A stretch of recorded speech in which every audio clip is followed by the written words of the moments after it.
안녕하십니까. 신의 한수 박완석입니다. 인류가 추구해야 할 여러 가지 가치가 있습니다. 그 중에서도 인권 문제는 우리 인류가 절대 양보할 수 없는 문제이기도 합니다. 특히 북한 문제를 다룸에 있어서 이 인권 문제를 외면할 수는 없는데요. 문재인 정권은 김정은을 비유 맞추기 급급한 나머지 북한 이탈 주민들의 인권은 깡그리 무시하는 것 같아 걱정이 앞섭니다. 이와 관련되어 자유통일문화원 이해란 원장님을 모시고 말씀을 들어보도록 하겠습니다. 안녕하십니까? 안녕하세요. 이해란 박사님, 지금 그 북한 탈북민들 인권이 지금 문재인 정권 들어서 많이 보호받지 못하고 있다는 느낌이 있지 않습니까? 이에 대해서 우리 탈북민들은 어떤 생각들을 하고 계신가요? 지금 이때까지 중에서 문재인 정권 이후에 탈북자들의 인권, 북한 인권 문제 아주 최악이죠. 지금 요 사이에 우리나라에서 북한 인권이라는 말 하는 거 들어본 적 있습니까? 참 듣기 힘들어진 것 같습니다. 북한 인권이라는 용어 자체가 사라졌습니다. 예. 지금 이 문재인 정권 들어서서 북한 인권법이 통과되면서 만들게 되어 있는 북한 인권재단 지금 다 폐업된 상태 아닙니까? 그리고 지금 탈북자 단체들에 대한 압박, 또 외면, 밀어내기, 소외 이런 것 때문에 탈북자들이 지금 뭐 굶어 죽는 일이 일어나질 않나, 뭐 자살이 지금 뭐 자국 깨나면 뭐 자살이 일어나지 않나 이런 상황인데, 이것도 물론 너무 중요하지만 지금 아주 중요한 문제가 생긴 거예요. 그 국제진상조사단이라고 하는 이 뭐 해외 변호사들로 만들어진 이 단체가 지금 북한에 들어가서 그 지난 2016년도에 집단적으로 탈북한 정업원들이 있어요. 여성 정업원들 12명의 여성분들 12명에다가 기억납니다. 남자 그 집에 허광일 씨였나요? 그 13명이 이제 집단 망명을 했죠. 집단 망명을 했는데, 그때 오자마자 더불어민주당에서 문제 제기를 했습니다. 기획 탈북이 아니냐 그러면서 그 누굽니까 민변을 앞세워 가지고 그때부터 계속 의혹 제기를 하면서 이 사람들을 괴롭히기 시작했어요. 그렇게 이제 해가지고 나중에는 이 사람들을 재판정연에다가 세운다고까지 갔었는데 재판부에서 이제 기각을 시켰죠. 그렇게 이제 됐는데, 이 민변이 그동안 계속 이거를 국내에서 하다가 그때마다 국내에서 반발이 너무너무 심해지니까 이제는 저는 해외를 끌어들인 게 아닌가 이런 의심이 든다는 거죠. 무슨 생뚱맞게 국제진상조사단이라는 게 만들어져 가지고 북한에 있는 가족들을 만났대요. 자기네가 북한에 있는 가족들을 만나서 그 3년 4개월 동안이나 만나지 못하는 데 대해서 가족들이 아주 분노하고 있더라, 뭐 이런 얘기. 근데 북한 사회에서 같은 경우는 만약 그 가족들이 자신들의 진심을 말하기는 어려운 상황 아니겠습니까? 당연히 어렵죠. 왜냐하면 간 애들을 야 돌아오지 말고 거기 잘 있어라 이렇게 하는 경우에는 그 사람들은 정말 공기처럼 사라지는 거예요. 증발되는 거죠. 그러니까 겁이 나니까 뭐 슬픈 척, 뭐 빨리 억울한 척 하면서 데려오라고 할 수밖에 없는 상황이거든요. 그런데 그 쇼를 보고 국제진상조사단이라는 이 사람들이 지금 강제 납치다 이렇게 지금 결정을 내려서 이것이 이제 형사범죄에 해당한다고 이렇게 결론을 내렸다는 겁니다. 그래서 이것이 이제 유엔에 보고서가 올라가고 유엔에서 이제 나중에 한국 정부에게다가 야, 그 12명 탈북자들 다 강제로 왔으니까 돌려보내 이렇게 하게 되면 어떻게 되냐는 거죠. 아니 그러면 이 12명의 종업원들이 북한으로 돌아갈 경우 이분들의 생명을 우리가 어떻게 지켜줄 수가 없는 거 아니겠습니까? 당연히 없죠. 김정은 체제 같은 경우는 지금 탈북민에 대해서 포괄적으로 대하고 있는데, 그럼 이분들을 정말 말 그대로 우리가 죽으라고 보내는 것밖에 안 되는 거 아니겠습니까? 그리고 무엇보다 가장 중요한 것이 이 12명 탈북 종업원들의 의사일 텐데요. 이 의사들은 지금 확고하게 대한민국에 있다고 말씀하고 계시는 거 맞죠? 근데 이 사람들을 지금 자꾸 공개적인 장소에 끌어내다가 내가 자진 탈북을 했다 이렇게 말하라고 지금 협박을 하는 거예요. 근데 이건 안 된다는 거죠. 왜냐하면 지금 한국에 한 3만 5천 명 정도 되는 탈북자들이 와 있는데 이 중에 상당히 많은 사람들이 북한에 행방불명으로 처리를 하고 와 있어요.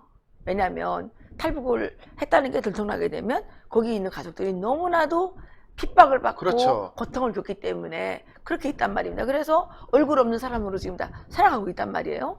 우리 처지만 하더라도 우리 가족이 탈북한 것 때문에 우리 외삼촌이 우리가 탈북하는 것도 몰랐어요. 그랬는데 우리 외삼촌이 북창에 있는 18호 정치범 수용소에 끌려가셔가지고 한지에서 얼어서 돌아가셨어요. 그런 일들이 있기 때문에 이 종업원들도 그 소리를 내지 못하고 그냥 살고 있거든요. 그래서 강제 납치가 뭐 되어 왔다 이렇게 돼야 이 사람들 부모들이 면죄부를 좀 얻을 수 있는 거예요. 맞습니다. 지금 들어보니까 네. 이해가 되는군요.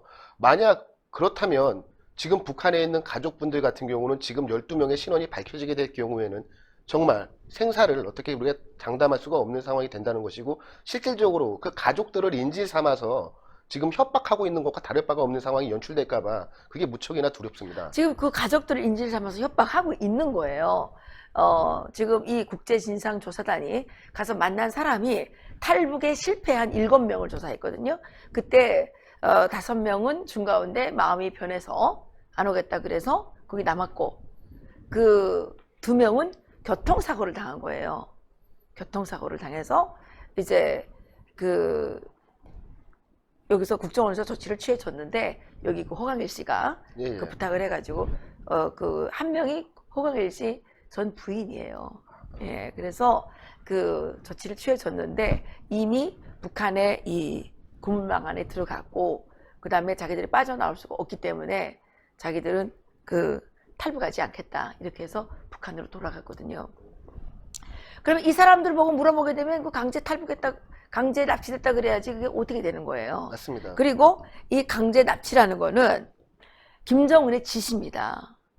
월간조선이 2018년 9월호에 이 김정은이 식당 종업원 13명에 대해서 그 유인 남한에서 국정원이 유인 납치했다는 거를 이제 그 영상으로 만들어 가지고 이거를 많이 퍼뜨려라 이런 지시를 이미 내린 바 있어요. 김정은은 그러면 이 문제를 자신들 체제 선전용으로 사용을 하겠다는 의도도 내비쳤다고 생각할 수가 있겠네요.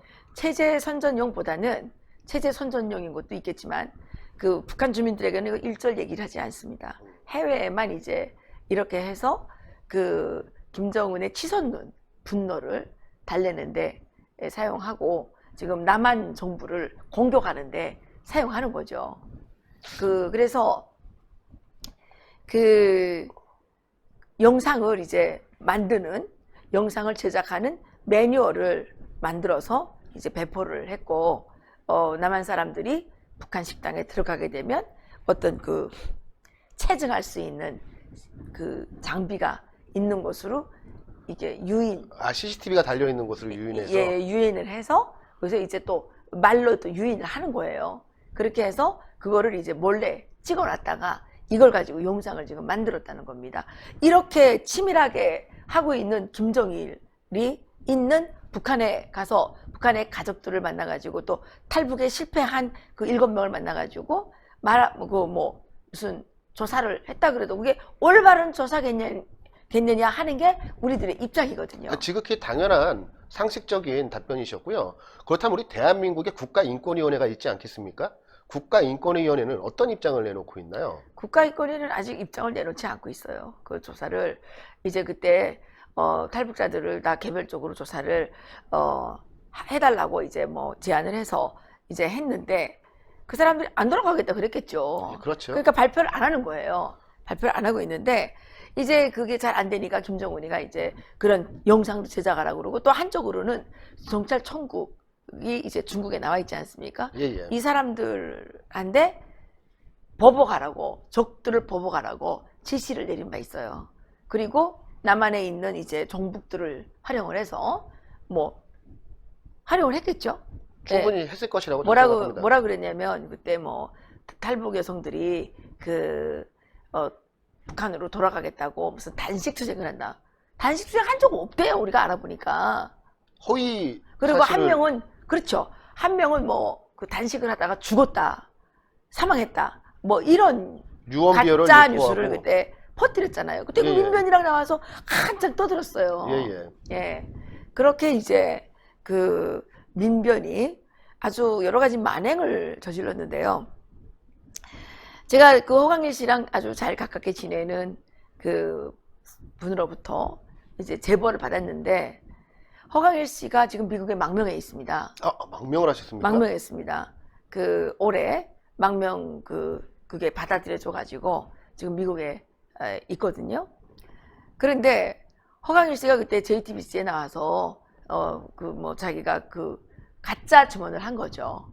왜 그랬냐? 민변이 협박해서 그랬다는 거예요. 민변이 협박. 아니 그럼 허광일 씨가 민변의 협박에 의해서 JTBC에 출연해서 가짜 증언을 했다 그 말씀이신가요? 그렇죠. 그때 허광일 씨가 그 민변의 JTBC에 나와가지고 그 사람들은 여기 오는 걸 모르고 왔다. 이렇게 이제 얘기를 했잖아요. 그 JTBC는 어디입니까? 손석희가 있는 데는 그 박근혜 정부가 했던 모든 일은 다 나쁜 일이라고 지금 이렇게 하는 언론 매체 아닙니까? 거기가 나가서 이제 그렇게 했는데 이 사람이 그 민변으로부터 엄청난 협박과 공갈을 당했더라고요. 민변 사람들이 이 종북들이 허광일 씨한테 접근을 해서 뭐라 그랬냐면, 민변을 믿고 조국 통일에 앞장서 달라. 이따위 소리까지 막 한 거예요. 민변 관계자들이 허광일 씨에게 찾아가서 협박과 회유를 하면서 했다는 발언이 민변을 믿고 조국 통일에 앞장서 달라는 발언을 했다는 말입니까? 그러니까 민변이 또 너희들을 도와줄 테니까 조국 통일에 앞장서 달라 이렇게 하면서 허광일 씨를 막 회유를 하고 뭐 세기와 더불어 이따고 막 보내주면서 보라 그러고 막 이렇게 한 거예요. 저기 미국에 그것도 노길남 있잖아요. 노길남. 예, 노길남이요. 노길남 뭐 이런 그런 쪽에 있는 사람들이 막 엄청 작업을 한 거예요. 그래서 그때 허광일 씨가 상당히 그 위협에 시달린 거예요. 그래가지고 미국으로 이제 가가지고 지금 그런 증빙 자료들이 다 있기 때문에 망명이 지금 허가가 된 거죠. 허광일 씨로부터 증언을 저희가 확보받을 수가 있다면 이것은 정말 우리 국민들을 분노케 하는 일이 될 것 같습니다. 그리고 민변이 말한 조국 통일, 이 대한민국이 추구하는 자유민주주의 조국 통일은 아닌 것 같습니다. 이해란 박사님께서 생각하시기에 이 지금 문재인 정권 들어서 이 탈북자들, 특히 북한 이탈 주민들, 이분들에 대해서 대한민국 문재인 정권이 탄압을 한다는 느낌을 많이 받으실 것 같은데요. 주변에 있는 탈북자분들 의견은 어떠신지 한번 말씀을 듣고 싶습니다. 그 김정은에게 있어서 탈북자는 가장 아픈, 감추고 싶은 치부. 그렇죠. 가장 아프고 감추고 싶은 치부거든요. 그런데 이 김정은이가 그때 아주 예쁜 자기 나이 또래랑 비슷한 여성들 12명이 탈북을 하니까 아주 충격을 받아가지고 아주 광기를 부렸다는 얘기가 있습니다. 광기를 부렸다. 예, 그리고 김정은 정권 출범하면서 김정은이가 선전포고를 한 게 뭐냐. 탈북자가 탈북하다가 들키면 그 자리에서 현장에서 사살을 해라. 그리고 그 다음에 그 탈북자 가족은 3대를 멸족시켜라. 이렇게 지시를 내린 바 있습니다. 그래서 우리가 그때 옥인교회 앞에서 그 텐트를 치고 단식 투쟁도 하고 막 이렇게 이제 했었는데, 그때 34명 탈북자 중국에서 강제 북송하지 않았습니까? 예, 그렇게 이제 됐었는데, 김정은에게 있어서 가장 꼴보기 싫은 집단이 탈북자입니다. 그렇기 때문에 이 문재인 정권 들어서서 각 부처에 탈북자들이 이제 강연도 못하게 하고, 뭐 TV도 못 나가게 하고, 뭐 이런 지시를 내렸다 그래요. 그리고 경찰청 있잖아요. 경찰청. 경찰청에서 그 박근혜 정부 때 뭐 이때는 이제 그 자기네 지역에 있는 그 탈북자들을 모아서 위로 잔치도 하고 뭐 선물도 조그만 곳이 그렇죠. 이제 사회 정착을 돕기 위한 여러 가지 제도가 있었던 걸로 기억을 합니다. 여러 가지 커뮤니케이션 활동을 했어요. 커뮤니티 활동을 했는데 그것도 막았다는 거 아닙니까? 그것도 문재인 정권이 하지 말라 그랬다는 거예요. 저는 개인적으로 어느 한 식품업체에서 이제 그 탈북자들한테 좀 격려차 좀 주겠다 그러면 식용유 세트 있잖아요.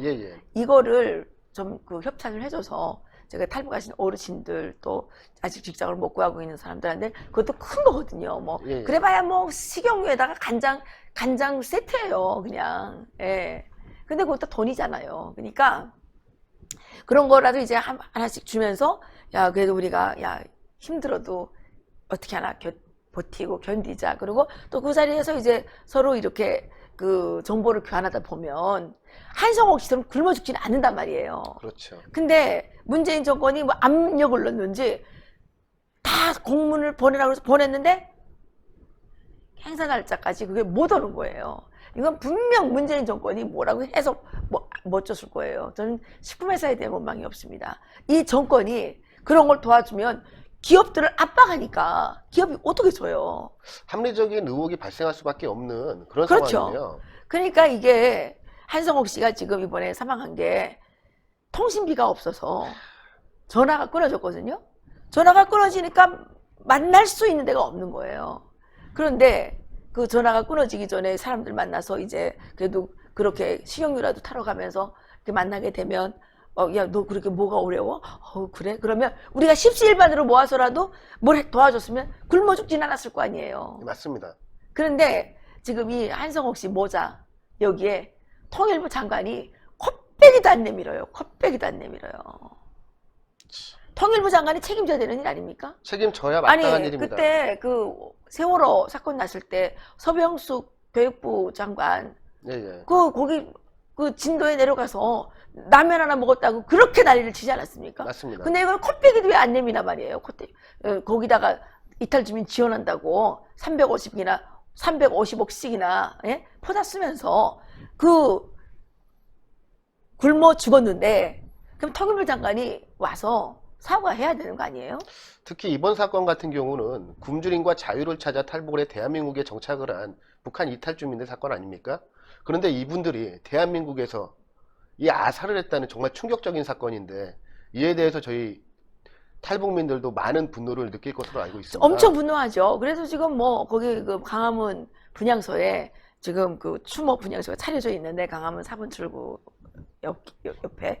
그런데 지금 뭐 부산에서 오고 저기 전라도에서 오고 제주도에서 오고 이렇게 매일 탈북자들이 찾아옵니다. 오고 와서 막 정말 분노를 터뜨리죠. 그리고 정말 우리가 알았더라면 한성옥 씨가 굶어 죽도록 내버려 두진 않았을 텐데 이 정부가 탈북자들끼리 만나지를 못하게 이렇게 압박을 하고 탈북자 단체들을 막 협박을 하고 막 이래가지고 이런 문제가 발생한 거죠. 그런데 이번에는 이 탈북 종업원들을 지금 아주 이 고립을 시켜놨어요. 우리가 연락이 안 돼요. 연락조차 할 수가 연락 없는. 안 돼요. 그래서 어느 날 북한으로 홀라당 다 가져가도 우리가 알 수가 없어요. 이게 이 정부가 이렇게 이제 탈북자들을 그렇게 아주 섬 같은데 그렇게 갇혀놓다시피 이렇게 해놓고는 국제진상조사단인지 뭔지 이런 것들이 와서 막 저렇게 하는데 아무것도 안 하고 있고 이거는요 잔인해도 너무너무 잔인한 거예요. 저는 문재인은 정말 인권 변호사였다는데 인권 탄압 변호사 같아요. 인권 탄압 변호사. 최소한 지금 탈북민들에게 하고 있는 문재인 정권의 행태를 볼 때 북한 인권과 관련되어서만은 문재인은 인권의 인자도 꺼낼 자격이 없는 사람이라는데 저도 동의하는 바입니다. 오직 김정은에게 어떻게 하면 기쁨을 드릴까 이 생각만 머릿속에 꽉 차 있기 때문에 김정은이 이게 엄청 화를 낸 사건이거든요. 예, 예. 뭐라고 돼 있냐면 그 12명 탈북 그러니까 13명 탈북자들이 그 남한으로 갔다는 소식을 들은 다음에 김정은이가 그 충격 때문에 일주일 동안이나 광기를 부렸대요. 일주일 동안이나. 그러니까 일주일 동안이나 광기를 부릴 정도의 그 사건이니까 김정은에게는 엄청 아픈 사건이죠. 그러니까 그거를 지금 해결해 주기 위해서 이 문재인 정권이 너무너무 나선 게 아니냐. 국제진상조사단이 평양으로 갈 때까지 그러면 국가가 나서서 그런 거 다 막아야 되는 거 아니에요? 외교해야 되는 거 아니에요? 그렇죠. 이런 전후 사정을 이야기를 해주고 만약에 탈북 여정원들이 북한에 가게 될 경우 어떤 일이 발생을 하게 될지에 대해서 대한민국 정부가 그러니까 말 그대로 보이지 않는 곳에서라도 접촉을 해서 막았어야 하는 게 정상이죠. 저는 또 이 시점에 이게 나온 이유가 이런 의심이 드는 거예요. 지금 문재인이가 이제 부산에서 11월 달에 열리는 회의 있잖아요. 예, 예. 아시안 그 회의. 예, 예. 10개 국가가 참가하는 예, 예. 거기에 지금 김정은을 계속 오라고 지금 계속 러브콜을 보내고 있지 않습니까? 혹시 김정은이 부산에 오는 대가로 이 탈북 여성 종업원들을 제물로 바치려고 그러는 게 아닌가. 저는 이런 생각이 드는 거예요. 왜냐하면 지금부터 이런 머리를 하고 막 뭐 강제 납치니 뭐 무슨 뭐 기획 탈북이니 뭐 이렇게 해가지고 뒤집어 이제부터 작업을 해야 그때 맞춰가지고 이게 맞교환을 김정은의 비율을 맞추기 위해서 탈북 여정원들을 제물로 바치려는 것은 아닌가 하는 의혹이 지금 탈북민들 사이에서 확산이 되고 있다는 말씀이시죠? 그렇죠. 그렇잖아요. 김정은이를 자꾸 오라 그러는데 내놓을 게 없으니까 이 탈북 종업원들이라도 이제 제물로 바치고 김정은이를 부산에 데려오려고 하지 않나 이런 생각이 들어요. 만약에 그런 일이 있으면 정말 우리 대한민국 5천만 국민들이 들고 일어나야만 하는 문제 같습니다. 그리고 오늘 한 말씀 또 해주실 얘기가 있다고 제가 이야기를 들었어요. 예. 신의 한 수에 제가 나와서 통일약과를 좀 팔아야 되는데 어려움이 있다 이렇게 말씀을 드린 적이 있습니다. 그래서 우리 신의 한 수 신혜식 대표님께서도 약과를 100만 원어치를 더 사주셔서 정말 격려가 됐는데요. 이 신의 한 수 애청자들께서 전화를 많이 하셔서 저희들이 약과를 다 거의 다 팔게 되었습니다. 그래서 너무 감사하다는 말씀 드리고 싶고, 저희들이 이제 인력이 부족하고 갑자기 이제 막 주문이 너무 많이 쏟아지니까 좀 뭐 미스난 부분도 있고, 그래서 이 자리를 빌어서 대단히 송구하다는 말씀 드리겠고요. 저희들이 앞으로 약과를 더 잘 만들어서 신의 한 수 애청자들께서 정말 잘 애용할 수 있도록 그렇게 하겠습니다. 정말 감사드립니다. 오늘 나와주셔서 정말 감사합니다. 무슨 말씀요? 통일문화연구원 이해란 박사님을 모시고 말씀을 들어봤습니다. 시청자 여러분, 북한 이탈 주민의 인권 문제는 우리가 외면해서는 안 되는 문제입니다. 우리랑 같은 동포이기 이전에 같은 인류로서 인류가 추구하는 보편적 인권을 실현시키기 위해서라도 북한 동포 인권 문제는 우리 국민들이 모두 나서서 해결해야 될 문제입니다. 이 점 잊지 말아 주시기 바랍니다. 감사합니다. 감사합니다. 신의 한 수의 구독, 좋아요, 알림 방법입니다. 보실 영상을 눌러주세요. 아래의 구독 버튼을 눌러주세요. 그럼 종 모양이 나옵니다. 그 종 모양을 눌러주시면 신의 한 수의 새로운 영상들이 알림이 울립니다. 그리고 엄지척 좋아요 버튼을 눌러주세요. 여러분의 구독, 좋아요 버튼은 신의 한 수에 큰 힘이 됩니다. 댓글로 여러분의 많은 의견도 듣고 있습니다. 응원의 댓글도 부탁드립니다.